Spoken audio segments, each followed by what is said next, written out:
Hello, I'm Roger Bisbee from Skill Builder, and in this short video I want to show you how to fit coving. So everything that I'm going to show you in this video, all the principles and techniques will apply to any coving you choose, whether it's ornate plaster coving or plain coving. Now a few years ago the only choice you had with plain coving was the gypsum-based product, which was plasterboard basically. Very heavy stuff, very difficult to put up because you had to prop it and pin it to stop it sagging. You had to use quick setting adhesive. A little bit unforgiving if you've never done it before. But now what we've got is lightweight coving from Supercove. Now this has all the benefits and all the appearance of the plaster-based cove without the weight, which means that you don't have to prop it, you don't have to pin it, you stick it up, stays put. It's very easy to cut and it's got nice clean sharp edges on it, nice clean lines. So once it's up there, even a professional cover would be hard pressed to tell the difference between the plaster based coving and this coving.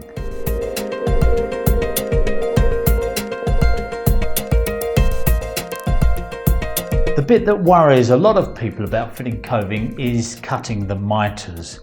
Now, if you take it methodically and you use the right guide for cutting the mitres, it's not really that difficult a job. You just have to think about what you're doing and which way round the angles go. But if you feel that you can't cut the mitres, Supercove do actually supply ready-made mitre kits that you just basically join together and then butt up to with a straight joint. But that's not the way the professionals do the job, and I prefer to cut the mitres using the guides.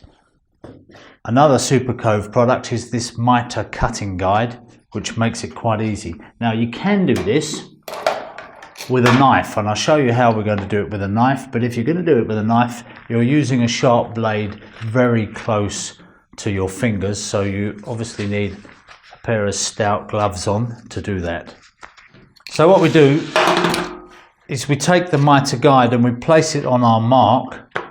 That's the bottom edge there, and it locates over the bottom of the coving very firmly. And if we're doing an internal corner, then the long end goes on the bottom, the short end goes on the top.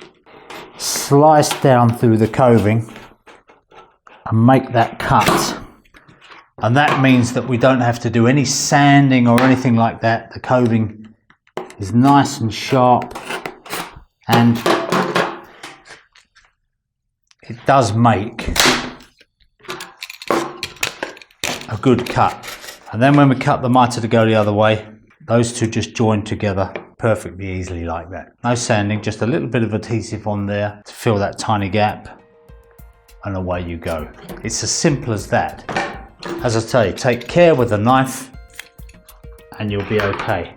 The other way to do it, the way I prefer to do it myself, is to use the guide that you get from Supercove.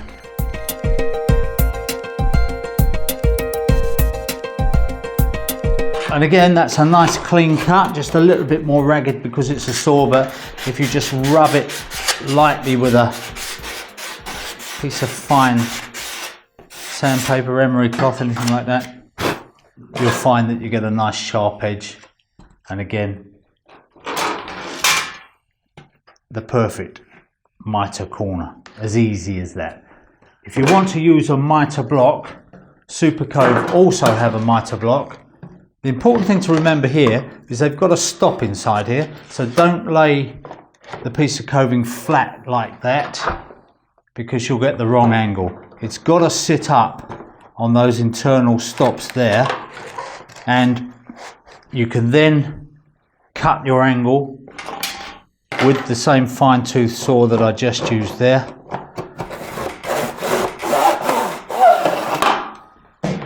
And see, you get a nice cut there. Again, ready to go with your matching piece. Now that's the internal corner. When it comes to doing the external corner, you need to use the same mitre guide but on the other side. So that gives us the external corner. That's another way of doing it, and you simply just glue those together. The other one is the straight joint. Now, you can do a straight joint just by taking a Mitre Block or any other kind of saw and just cutting straight across.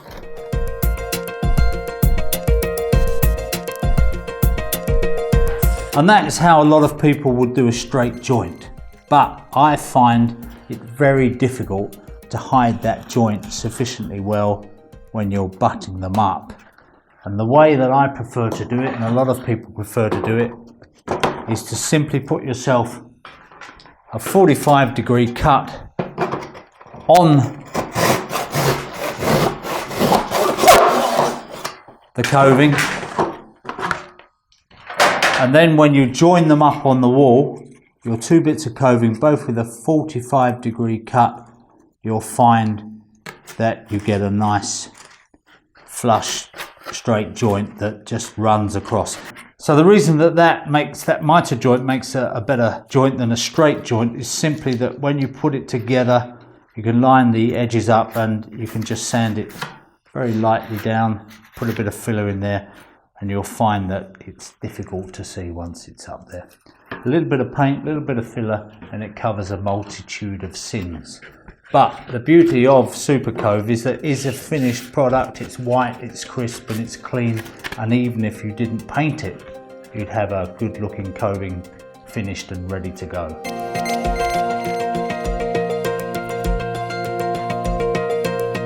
So with that little basic guide on cutting mitres over and done with, I can actually get on with sticking the coving up on the wall.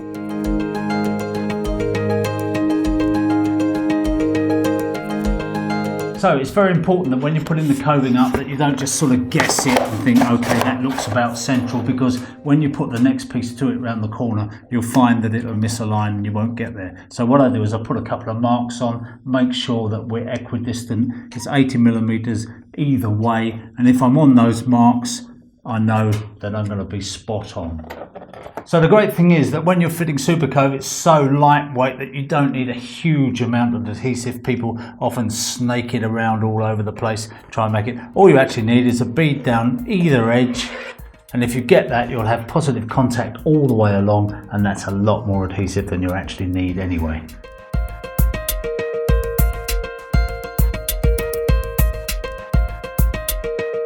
So once you've done that, all you need to do is run along here with a wet sponge or a cloth or anything, just to run that adhesive in there.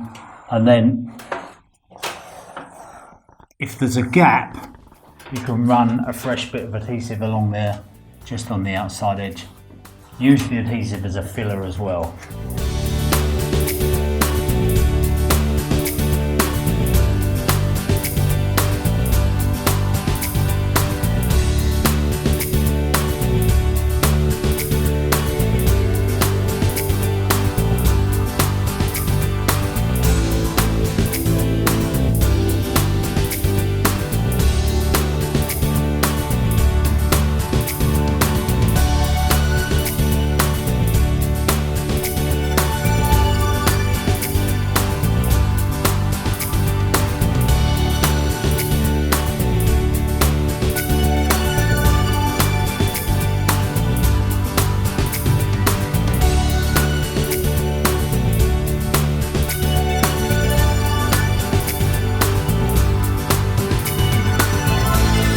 So even with long coving, there may come a point where you want to join two pieces. Now the way I like to do it is to join the two pieces midway or put equal cuts either end. We're going to go for an invisible joint. Some people use a 90-degree joint. It's very difficult to get those even and to hide them away completely. So what we do is an angle joint, they call a scarf joint. So we find the midway point of the wall, somewhere around there.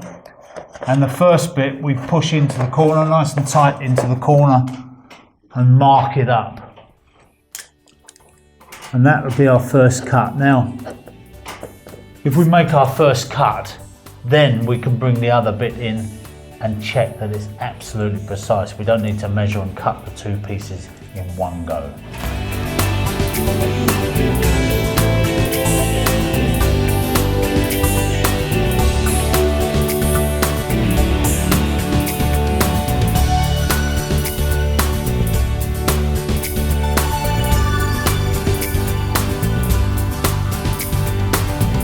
So, having watched that short demonstration, I hope you agree that coving with Supercove couldn't be easier. If you need further information on coving, contact Supercove at their website. So I hope you enjoyed that video, and don't forget to use the comments box below because we want this to be a two-way debate.